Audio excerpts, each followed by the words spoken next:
ചെമ്പനീർ പൂവിന്റെ latest episode review ആണ് പറയുന്നത്. അങ്ങനെ സച്ചി കുടിച്ചു എന്ന് വരുത്തി തീർക്കാൻ വേണ്ടിട്ട് ഒരു ഫേക്ക് വീഡിയോ ഇറക്കുന്നുണ്ടോ മഹിമയും മഹിമയുടെ ഭർത്താവും കൂടിയിട്ട്. എല്ലാവരും ഇത് വിശ്വസിക്കുന്നുണ്ടെങ്കിൽ പോലും രേവതിക്കും ചെറിയ സംശയമായിരിക്കും സച്ചിനെ.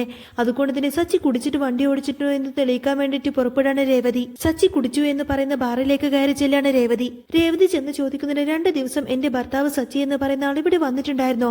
അദ്ദേഹം കുടിച്ചിട്ട് വണ്ടി ഓടിച്ചു എന്ന പേരിൽ അദ്ദേഹത്തിന്റെ വണ്ടി പോലീസുകാർ കൊണ്ടുപോയി. അയാളുടെ ലൈസൻസ് ഒക്കെ ഉടനെ തന്നെ നഷ്ടപ്പെടും. എന്നാൽ അദ്ദേഹത്തോട് ചോദിക്കുന്ന സമയത്തിന് അദ്ദേഹം കുടിച്ചിട്ടില്ല എന്നാ പറയുന്നത്. കുടിച്ചിട്ടില്ല എന്ന് പറയുന്ന സമയത്തിന് എന്നാ പിന്നെ നിങ്ങളുടെ ബാറിലെ CCTV ദൃശ്യങ്ങളൊന്നും എനിക്ക് കാണണം, ചെയ്യാത്ത തെറ്റിനാണ് അദ്ദേഹം ഇപ്പൊ ശിക്ഷ അനുഭവിച്ചുകൊണ്ടിരിക്കുന്നത് എന്നൊക്കെ പറയാട്ടോ രേവതി. ഇപ്പോ എന്റെ സച്ചിയേട്ടൻ കള്ളു കുടിച്ചു എന്നൊക്കെ പറഞ്ഞ് വീട്ടിൽ നിന്ന് പോലും സച്ചിയേട്ടനെ പുറത്താക്കിയിരിക്കുകയാണ്. അതുകൊണ്ട് തന്നെ നിങ്ങളുടെ ഈ ഒരു ബാറിലെ CCTV ദൃശ്യം എനിക്കൊന്ന് കാണണം, നിങ്ങൾ എന്നെ സഹായിക്കണം എന്നൊക്കെ പറയാട്ടോ രേവതി. രേവതിയുടെ അപേക്ഷ മാനിച്ച് ആ ഒരു ബാറിലെ മുതലാളി ഏതാനും 2 ദിവസം മുൻപത്തെ CCTV ഫൂട്ടേജസ് എല്ലാം രേവതിക്ക് കാണിച്ചു കൊടുക്കുന്നുണ്ട്. രേവതി CCTV ഫൂട്ടേജസ് ഒക്കെ നോക്കുന്ന സമയത്തിന് അതിൽ സച്ചി ബാറിലേക്ക് കയറി വന്നിരുന്ന കൊണ്ട് തന്നെ ആരോടൊക്കെയോ സംസാരിച്ചിരിക്കുന്ന വീഡിയോസ് അല്ലാതെ സച്ചി കുടിക്കുന്ന വീഡിയോസ് ഒന്നും അതിലുണ്ടായിരുന്നില്ല. ദൃശ്യമെല്ലാം കാണുന്ന സമയത്തിന് സച്ചി യാതൊരു തെറ്റും ചെയ്തിട്ടില്ല എന്ന സത്യം രേവതിക്ക് മനസ്സിലാവുന്നുണ്ട്. എന്നാൽ അതിൽ തന്നെ ഒരാൾ സച്ചിയുടെ വീഡിയോസ് എല്ലാം പകർത്തുന്നതും രേവതിയുടെ ശ്രദ്ധയിൽപ്പെടുന്നുണ്ട്.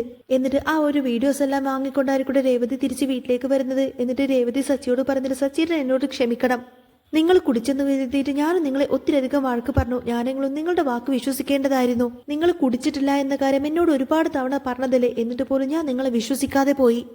സച്ചിയേട്ടൻ എന്നോട് മാപ്പാക്കണം എന്നൊക്കെ പറഞ്ഞ് രേവതി കരയുന്നതും കേട്ടുകൊണ്ടായിരിക്കട്ടെ ശ്രീകാന്ത് അങ്ങോട്ടേക്ക് വരുന്നത്. ശ്രീകാന്ത് വന്ന് പറഞ്ഞത് സച്ചിയേട്ടൻ എന്നോട് മാപ്പാക്കണം, സോറി ഏട്ടാ, ഞാനും ഏട്ടനെ വല്ലാതെ അങ്ങ് തെറ്റിദ്ധരിച്ചു പോയി. എന്നാൽ സച്ചിയേട്ടൻ ഒരിക്കലും കുടിച്ചിട്ടില്ല എന്ന കാര്യം രേവതി എടുത്ത് തെളിയിച്ചു കഴിഞ്ഞു.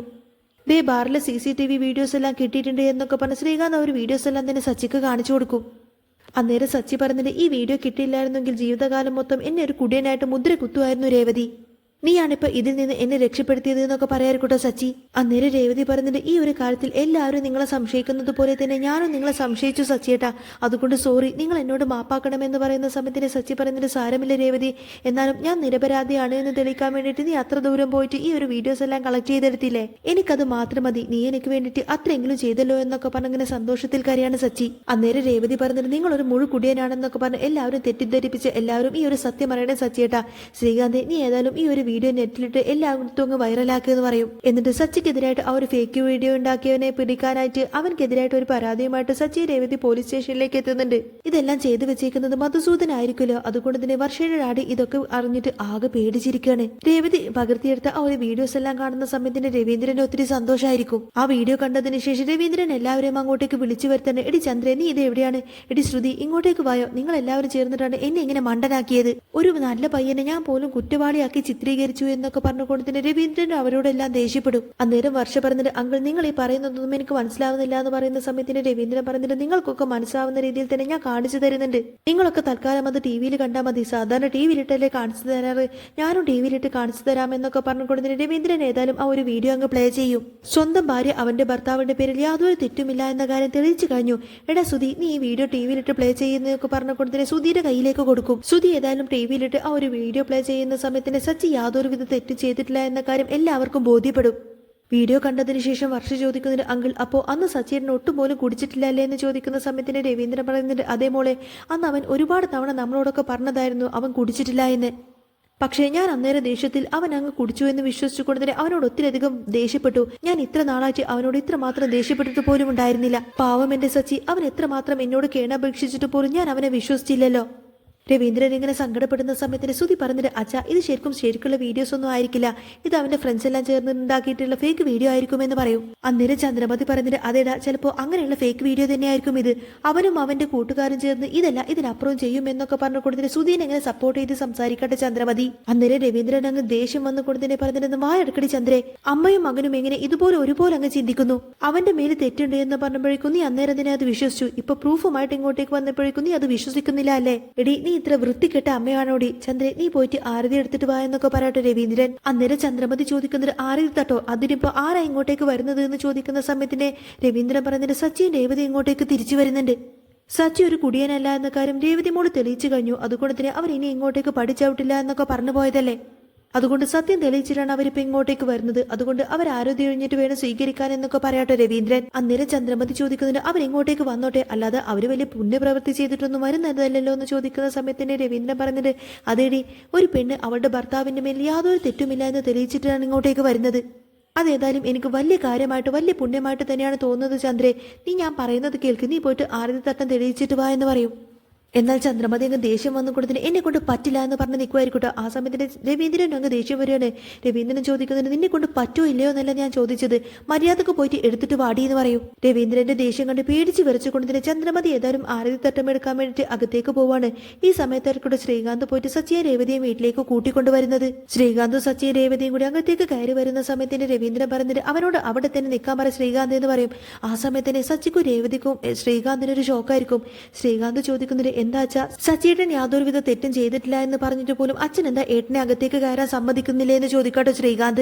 അച്ഛൻ ഇപ്പോഴും ഏട്ടനോടുള്ള ദേഷ്യമൊന്നും മാറിയിട്ടില്ലേ? ഏട്ടൻ യാതൊരു തെറ്റും ചെയ്തിട്ടില്ല എന്ന കാര്യം ആ വീഡിയോയിലൂടെ തന്നെ അച്ഛന് ബോധ്യപ്പെട്ടതല്ലേ എന്നൊക്കെ ചോദിക്കും. അന്നേരം രവീന്ദ്രൻ പറഞ്ഞിട്ട് എല്ലാം ഞങ്ങൾ കണ്ടതാണ്ടാ ശ്രുതി, നീ വർഷയും കൂട്ടിക്കൊണ്ട് തന്നെ ചന്ദ്രയുടെ കൂടെ നിൽക്ക്, എന്നിട്ട് അവരെ 3 പേരെയും ആരതി ഒഴിഞ്ഞ് സ്വീകരിക്കുമെന്ന് പറയും. എന്നിട്ട് നിങ്ങൾ 3 പേരും ചേർന്നിട്ട് അവരെ 2 പേരെയും ആരതി ഒഴിഞ്ഞ് അകത്തേക്ക് സ്വീകരിക്കുന്നൊക്കെ പറയാട്ടോ രവീന്ദ്രൻ. അങ്ങനെ രവീന്ദ്രന്റെ ആജ്ഞ അനുസരിച്ച് കൊണ്ടതിനെ അവര് 3 പേരും ചെന്നിട്ട് ആരതി ഒഴിഞ്ഞുകൊണ്ടതിനെ സച്ചിയെ രേവതിയും അകത്തേക്ക് സ്വീകരിക്കും. എന്നാൽ ഇതെല്ലാം കണ്ടിട്ട് ഒട്ടും തന്നെ ഇഷ്ടപ്പെടാതെ അങ്ങനെ ദേഷ്യത്തിൽ നോക്കി നിൽക്കുമായിരിക്കട്ടെ സുധി. സച്ചി അകത്തേക്ക് കയറി വന്നതിന് ശേഷം രവീന്ദ്രൻ പറയുന്നുണ്ട് എടാ സച്ചി, നീ എന്നോട് ക്ഷമിക്കടാ, എനിക്ക് തെറ്റുപറ്റി പോയി എന്നൊക്കെ പറഞ്ഞുകൊണ്ടതിന് രവീന്ദ്രൻ ഭയങ്കര കരച്ചിലായിരിക്കും. ആ സമയത്തിന് സച്ചി ചോദിക്കുന്നുണ്ട് എന്താണ് അച്ഛാ അച്ഛൻ ഇങ്ങനെ ചെറിയ കുട്ടികളെ പോലെ കരയുന്നത്? അന്നേരം രവീന്ദ്രൻ പറഞ്ഞിട്ട് അങ്ങനെയല്ലടാ, ആരും നിന്നെ വിശ്വസിച്ചില്ലെങ്കിൽ പോലും ഈ അച്ഛനായ ഞാൻ എന്നെങ്കിലും നിന്നെ വിശ്വസിക്കേണ്ടതായിരുന്നില്ലേ? ആ സമയത്ത് ഞാൻ പോലും നിന്നെ തെറ്റിദ്ധരിച്ചു, എന്നിട്ട് നിന്നെ അടിക്കാൻ പോലും ഞാൻ കയ്യോങ്ങിയതല്ലേ? എന്നോട് ക്ഷമിക്കടാ മോനെ എന്നൊക്കെ പറഞ്ഞുകൊണ്ട് രവീന്ദ്രൻ അങ്ങ് സങ്കടപ്പെട്ട് പൊട്ടിക്കരയും. അന്നേരം സച്ചി പറഞ്ഞിട്ട് അങ്ങനെയൊന്നും പറയാതെ അച്ഛാ, അച്ഛൻ എത്ര വേണമെങ്കിലും എന്നെ അടിച്ചോ, അതൊക്കെ ഞാൻ സന്തോഷത്തോടു കൂടി തന്നെ സ്വീകരിച്ചോളാം. എന്നാൽ അച്ഛൻ എന്നോട് സംസാരിക്കാതിരിക്കരുത്, അത് മാത്രം എന്നെ കൊണ്ട് താങ്ങാൻ പറ്റില്ല. അച്ഛൻ എന്നോട് മിണ്ടാതിരുന്നാൽ പിന്നെ എനിക്കതൊരിക്കലും സഹിക്കാൻ കഴിയില്ല എന്നൊക്കെ പറഞ്ഞുകൊണ്ട് സച്ചി സങ്കടപ്പെട്ട് പൊട്ടിക്കരയും. അന്നേരം രവീന്ദ്രൻ പറഞ്ഞിട്ട് ഇതെല്ലാം മറന്നേക്കും മോനെ. രേവതി മോളെ, നിന്നെ കുറിച്ച് ഓർക്കുമ്പോൾ എനിക്ക് അഭിമാനം തോന്നുന്നുണ്ട് മോളെ. അന്നേരം രേവതി പറയുന്നുണ്ട് അച്ഛാ, നിങ്ങളെല്ലാവരും കരുതിയതുപോലെ തന്നെ ഞാനും എന്റെ ഭർത്താവിനെ വല്ലാതെ അങ്ങ് തെറ്റിദ്ധരിച്ചിരുന്നു. എന്നാൽ സച്ചിയേട്ടൻ എൻ്റെ അടുത്തേക്ക് വന്നിട്ട് ഞാനൊരു തെറ്റും ചെയ്തിട്ടില്ല രേവതി എന്നൊക്കെ പറഞ്ഞ് എൻ്റെ അടുത്ത് വന്ന് പൊട്ടിക്കരഞ്ഞപ്പോഴേക്കും ഞാനത് വിശ്വസിച്ചു പോയി. അദ്ദേഹത്തിന്റെ മനസ്സ് എനിക്ക് നന്നായിട്ട് അറിയാമായിരുന്നു. ഇനി ഒരിക്കലും ആരും എന്നെ കുടിയന്റെ ഭാര്യ എന്നൊന്നും വിളിച്ചിട്ട് കളിയാക്കില്ല. അല്ലമ്മേ, അമ്മയുടെ സ്വന്തം മോനല്ലേ സച്ചിയേട്ടൻ? എന്നിട്ട് 10-25 വർഷമായിട്ട് സ്വന്തം മകന്റെ മനസ്സ് പോലും മനസ്സിലാക്കാൻ അമ്മക്ക് കഴിഞ്ഞില്ലല്ലോ എന്നൊക്കെ ചോദിക്കാട്ടോ രേവതി. അമ്മ ഏതായാലും ആ ഒരു കാര്യത്തിൽ വലിയ പരാജയം തന്നെയാണ്. പക്ഷേ ഭാര്യയായിട്ടുള്ള ഞാൻ ഏതായാലും അതിൽ വിജയിച്ചില്ലേ എന്നൊക്കെ ചോദിച്ച് രേവതി ഇങ്ങനെ സ്വയം ചിരിക്കും. എന്നാൽ ഇത് കേൾക്കുന്ന സമയത്തിന് ചന്ദ്രമതിക്ക് അങ്ങ് ദേഷ്യം വന്നു കൊടുത്തിന് രേവതിയോട് ചോദിക്കുന്നുണ്ട് ഓ എന്ത് അഹങ്കാരാടി നിനക്ക് എന്നൊക്കെ പറഞ്ഞു കൊടുത്തിന് രേവതിയുടെ നേർക്കങ്ങ് വരും. രേവതി പറയുന്നുണ്ട് ശ്രുതി, എന്റെ ഭർത്താവ് കള്ളു കുടിക്കുന്നത് കൊണ്ട് തന്നെ ഞാൻ അത് ചോദ്യം ചെയ്യാതെ വിട്ടു. അതുകൊണ്ടാണ് എന്റെ സച്ചേരൻ മുഴു കുടിയനായി പോയത് എന്നൊക്കെ പറഞ്ഞ് നീ എന്നോട് പറഞ്ഞില്ലേ? എന്നാൽ എന്റെ സച്ചേരൻ യാതൊരുവിധ തെറ്റും ചെയ്തിട്ടില്ല. ഒരു പക്ഷേ എന്റെ ഭർത്താവിനെ എനിക്ക് തിരുത്താൻ അറിയില്ലായിരിക്കും. എന്നാൽ എന്റെ ഭർത്താവ് തെറ്റ് ചെയ്തിട്ടില്ല എന്നും എന്റെ ഭർത്താവിനെ എങ്ങനെ രക്ഷപ്പെടുത്തണം എന്ന കാര്യമൊക്കെ എനിക്ക് നന്നായിട്ട് അറിയാമെന്നൊക്കെ പറയാട്ടോ രേവതി. അതുകൊണ്ട് നീ ഇനി എന്നോട് സംസാരിക്കുന്നതിന് മുൻപേ തന്നെ കുറച്ച് ആലോചിച്ചിട്ട് മതി, ഇനി നന്നായിട്ട് സംസാരിക്കാൻ പഠിക്കുക എന്നൊക്കെ പറഞ്ഞു കൊടുക്കും. രേവതിയുടെ വാക്ക് കേൾക്കുന്ന സമയത്തിന് ചന്ദ്രക്കങ്ങ് ദേഷ്യം വരെ ചന്ദ്രമതി ചോദിക്കുന്ന രേടി, നീ എന്തിനാണ് ശ്രുതിമോളോട് അങ്ങനെയൊക്കെ സംസാരിക്കുന്നത്? ഇപ്പോ ഒരു ദിവസം സച്ചി കുടിച്ചില്ല എന്ന് വിചാരിച്ച് അവൻ ഇനി ആജീവനാന്ന് കുടിക്കില്ല എന്നൊന്നുമില്ലല്ലോ. ഒരു ദിവസം കുടിക്കാത്തത് ഇത്ര വലിയ കാര്യമൊന്നുമല്ല. ഇനി അവൻ ജീവിതകാലം കുടിക്കില്ല എന്നാണോ നീ പറഞ്ഞു വരുന്നത്? എടി, ഇതൊക്കെ ഇത്ര വലിയ കാര്യമാണോടി? നീ വാ ശ്രുതിമോളെ എന്നൊക്കെ പറഞ്ഞുകൊണ്ട് ചന്ദ്രമതി ഏതായാലും ശ്രുതിയെ കൂട്ടിയിട്ട് അകത്തേക്ക് കയറി പോവാണ്. ഇത് കാണുമ്പോൾ ശ്രീകാന്തിന് അങ്ങ് ദേഷ്യം വരോട്ട് ശ്രീകാന്ത് ചോദിക്കുന്നുണ്ട് അച്ഛാ, കണ്ടില്ലേ സച്ചീട്ടൻ കുടിച്ചില്ല എന്ന് മനസ്സിലായിട്ട് പോലും അമ്മ എങ്ങനെയൊക്കെ പറഞ്ഞു പോയത് എന്ന് പറയുന്ന സമയത്തിന് രവീന്ദ്രൻ പറയുന്നുണ്ട് എടാ മോനെ, അവൾ ആദ്യമായിട്ടാണോ ഇങ്ങനെയൊക്കെ പറയുന്നത്? ശ്രുതി എന്തെങ്കിലും തെറ്റ് ചെയ്താൽ പിന്നെ അത് മറച്ചു വെക്കാനാണ് അവൾക്ക് ഇഷ്ടം. എന്നാൽ സച്ചിയുടെ കാര്യത്തിൽ അതൊരിക്കലും മാറാനൊന്നും പോകുന്നില്ല. നീ അവളുടെ കാര്യം അങ്ങ് വിട്ടേക്ക്. നിങ്ങളേതായാലും വന്നതല്ലേ, നിങ്ങൾ ഭക്ഷണം കഴിക്കുക മക്കളെ എന്നൊക്കെ പറയും. അങ്ങനെ രവീന്ദ്രൻ അകത്തേക്ക് കയറി പോകുന്ന സമയത്തിന് സച്ചി ഇങ്ങനെ രേവതിയോട് പറഞ്ഞിട്ട് രേവതി, നല്ല സമയത്താണ് നീ എന്നെ വന്ന് രക്ഷിച്ചത്. അല്ലെങ്കിൽ പിന്നെ സ്വാമിയോട് സത്യം ചെയ്യിച്ചിട്ട് അച്ഛൻ എന്റെ കുടി മുഴുവനായിട്ട് അങ്ങ് നിർത്തിയേനെ. സച്ചിയുടെ വാക്ക് കേൾക്കുന്ന സമയത്തിന് രേവതി ചിരിച്ചുകൊണ്ട് സച്ചിക്ക് ഒരു നുള്ളങ്ങ് വെച്ചു കൊടുക്കാട്ടോ. കാരണം രേവതി സമ്മതിക്കുന്ന സമയത്ത് മാത്രമായിരിക്കും സച്ചി കുറച്ചൊക്കെ ഇങ്ങനെ ചെറുതായിട്ട് മിനിങ്ങുന്നത്. പിന്നീട് കാണിക്കുന്നത് മധുസൂദന് ഭയങ്കര ടെൻഷനിലായിരിക്കട്ടോ. എന്നിട്ട് മഹിമയോട് പറഞ്ഞിട്ട് മഹിമയെ, എനിക്ക് ആകെ ടെൻഷൻ ആവുന്നുണ്ട്. ആ ഫേക്ക് വീഡിയോ ക്രിയേറ്റ് ചെയ്തവനെ സച്ചിയും രവീന്ദ്രനും കൂടി ചേർന്നിട്ട് കണ്ടുപിടിക്കാമെന്നൊക്കെ പോലീസിൽ കംപ്ലൈന്റ് കൊടുത്തു വർഷമോള് വിളിച്ചപ്പോൾ പറഞ്ഞത്. ഇതിന്റെ പിന്നിൽ പ്രവർത്തിച്ചത് ഞാനാണെന്ന് എങ്ങാനും പുറത്തറിഞ്ഞു കഴിഞ്ഞാൽ പിന്നെ ഞാൻ ആകെ നാണം കെടില്ലേ.